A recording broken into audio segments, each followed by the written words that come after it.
Welcome mages to Tillman's Wizarding World, your wizarding news coming from the home of Harry Potter. What's up mages? So, we are going to, not to Portkey. Right, so we're going to talk about preparing for Community Day.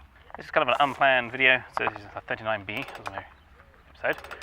But we're going to go through some of the stuff we can do to prepare for Community Day, even though it's kind of like 24 hours away. So we are going to go through a few points first. And you can kind of skip along the tracker as in if you want to move along. So we're going to talk about what we can do now to prepare for Community Day. Okay, this is our first Fortress one, so everyone's kind of winging it. We've got a fair idea what's going to happen. So first we'll talk about equipment and finding the best location, which is extremely important. Secondly, we're looking at potions, ingredients and runestones. And then thirdly, we're looking at energy management, which is really important, and tactics when you're actually doing the fortresses themselves. So first point, equipment. If you're going to be playing the full 3 hours, you're probably going to need a battery pack. A 10k pack will suffice. If you don't know what I mean by a 10k pack, there's a link in the card above to how battery packs work, what all the milliampere hours mean and everything. So that is a good place to start. Also remember to bring sort of drinks and snacks.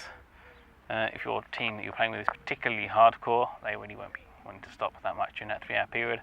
They want to do something before and at the end of those 3 hours. But it will be 3 hours where you'll be hitting things pretty hardly, so take a drink with you at least, and maybe some snacks. Snacks to share would be good, because it's Community Day after all. And then appropriate clothing, sunscreen, etc. So if it's super hot where you are, sunscreen is a must, and headwear and stuff like that. And if you're in somewhere that's freezing out cold, then obviously a big thick jacket. So we're now moving on to location. Now if you watched my previous video about the worries that I have about the energy this is going to require, we've got a bit more information for you. So we know that this Community Day is going to be super spell energy hungry. So you're looking for a fortress with as many inns in the vicinity, preferably in range of the inn without actually having to move. So this way you can complete a fortress run, immediately come out of the fortress, spin those inns, jump back in again. I know it's not going to give you like all the energy, but some cases it can, and we'll go through the math in a minute. Unless you have an insane set of inns right next to your fortress, your group will need to move at some point to replenish energy. So bearing in mind if you haven't got like a load of inns next to it, then keep in mind a good cluster of inns within sort of like 5 to 10 minutes walk. That's definitely worth it. So in my previous video, it was mentioned that I didn't kind of think about spinning inns between fortress runs, and that's because I'm coming from a rural perspective, and we kind of very rarely have an inn next to a fortress, apart from the one up the road from us, which has one in range, which I thought would be negligible. And then they run the math for me, which is quite nice of them, and yeah, it can actually make quite an impact depending on where you are. So if you're going in the city, this is definitely worth looking at this maths we've got coming up now. We're going to do a few assumptions. This is based upon the stats on the comment I had. So they also do a lot of running in groups, so they actually know a lot more than I do. From a raw perspective, I don't get to do that very often. So they do a run every 5 minutes, and they usually use about 14 energy per run. What we'll do is we'll assume we have a blue inn nearby within range, for example, that give an average of 4 energy per go, because pumpkin juice is apparently so popular. And we'll also assume for this test that everyone has a base of 75 energy, and we won't take into account the 50 energy gift because that's kind of like a single go.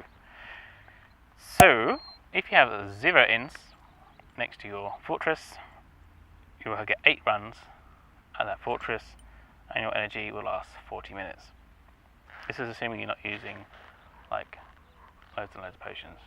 If you have 1 inn and you spin that in between every run, you'll get 12 runs and 60 minutes of play. If you have 2 inns, you'll get 20 runs at 1 hour 40 minutes before you run out of energy. Now this is where it gets interesting. If you have 3 inns, you'll actually get 62 runs, and you'll be able to play for 5 hours and 12 minutes before you actually run out of energy, which is of course the entire 3 hour window plus more. And if you have 4 inns, then you will not run out of energy. It's impossible. You can actually keep going and going and going and going forevermore. So find a fortress with as many inns in its immediate location which are in range, because you can see how much of a difference that actually makes. When we are in a suburban location, we may be able to get 1 or 2, but the difference between 1 and 2 is 12 runs and 20 runs, so it's definitely worth finding 2 inns if you can, which are in range of your fortress. Now on top of this, we have to also find a place which is suitable for our weather conditions. For example, last time a lot of WUtubers had to resort to going to shopping malls which are air conditioned because it was just too darn hot outside. You may also want to do that if it's too darn cold outside. But yeah, so you have to bear that in mind as well. You don't be sitting in full sunshine currently like this, although it's only 24 degrees, and you don't want to bake to death.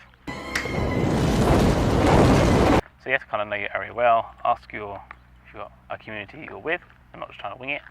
Ask them what they think is a good place. So moving on to potion ingredients and runestones. Now the ingredients for healing potions have been increased for the 3-hour window, and the brewing time has been decreased, which is good. And the stamina that you get from using a potion has been increased, which is also very good. But I don't say how long it will take to actually brew that potion, so we're kind of just going to have to pretend that it's not actually a thing. And if it's really good, winner. If it's not, at least we're not prepared, or at least we are prepared. So I suggest every time from like making this video, watching this video, hopefully you're doing it already, but just keep machining, printing out those healing potions, and definitely keep doing those extimulation potions, because essentially they are energy, because you use less energy if you use an extimulate potion. So in essence, every single potion you get is going to get you a few energy, so definitely worth brewing those. Ooh, it's getting hot now.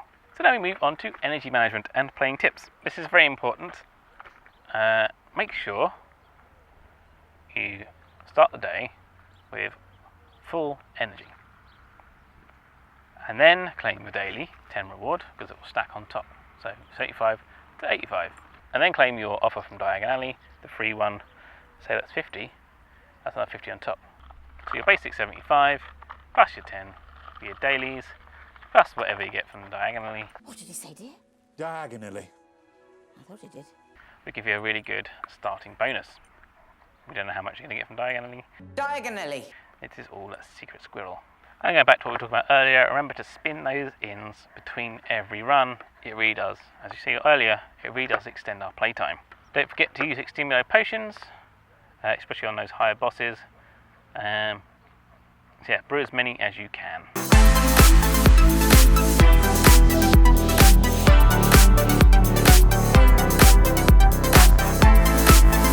Also remember, when you're in a team, to communicate. Ensure that if you have a magic zoologist around you, that you shout for heals.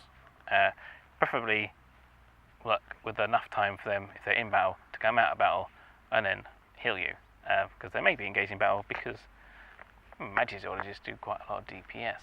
And then when you're all in the lobby, sort of chamber bit, remember to call out your opponents and aim for the ones with the little green up arrow. If you don't know what I mean by the little green up arrow, refer to the video above here. These are the ones that you have a technical advantage over.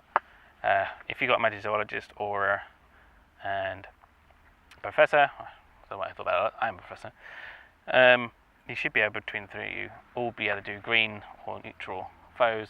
That way no one will be at a disadvantage and you're maximising your energy usage. And then if you have, obviously if you don't have 3 ins in range, at some point you'll run out of energy and you'll have to find a good grinding spot. So bear that in mind, somewhere within 5-10 minutes walk, and you can go, maybe if there's a Starbucks or whatever nearby, not sponsored, you can all hang out, have a lunch for like a little while, because it will take you a little while to grind that energy back up again. But yeah, kind of a spot with as much energy density as possible, as possible. Try and get that energy up as quick as you can. And then finally, remember to actually have fun. It is community day. It's about making friends, getting out, enjoying the fresh air, and of course playing a game. Remember, it is just a game, so don't get like freaked out at people if they're not playing as well as you would like them to, because it's a new game and we're all here to have fun. So hopefully that gives you some tips for community day.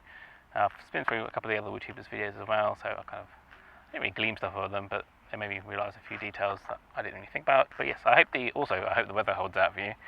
I'm not quite sure what it's going to be like here. They are forecasting thunderstorms, heavy rain and wind. In our dreams, we enter completely our own world. You know, it's completely our own world. And we like to swim in the deepest waters and fly. They had put a fart machine into my sleeping bag. So I may be stuck at home. Anyway, leave a comment below after Community Day as well as now about how your experience was. We want to know because we're all in different areas. I'm in suburban, there are people in rural, there are people in cities. So yeah, leave a comment, let me know how it went for you. Don't forget to hit subscribe if you're interested in more videos. Hit the like button if you liked it, and you can also follow me at Twitter @TheZillman for like information as and when it comes out, because that's kind of the quickest way I can get information out to people. So don't forget to get your wands ready, brush up on your spells, wizards unite.